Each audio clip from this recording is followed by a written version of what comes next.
नमस्कार जय जगन्नाथ। आज मिनी ब्लॉग को आपण स्वागत करुच्ची। आज सकाल सकाल टे चा टोस्ट खाई देती माछ को दाना दे देती।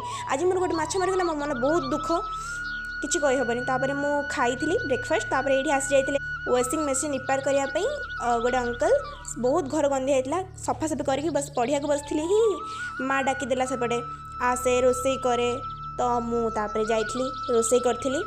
फर्स्ट तो मसला को बाटी देती ग्राइंडर रे तापर माँ ये सीझे रखी बस मत खाली बघार था।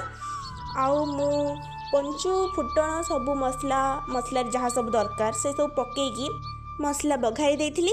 आउ आमर रेडी हो जाता टेस्टी टेस्टी तरकारी। तापर माँ मु अजा मैंने मिसिकी खाइलु। बाकी ये तो मु खाई सारी कहले हाँ मत वीडियो बनवार अच्छे। मुझे वीडियो बनैली शोई पड़ी उठिकी रेडी कंप्यूटर क्लास गली सरला आम मैंने मिसी घर को आसलु। आउ ये मो माँ केते क्यूट देखा आज टाटा।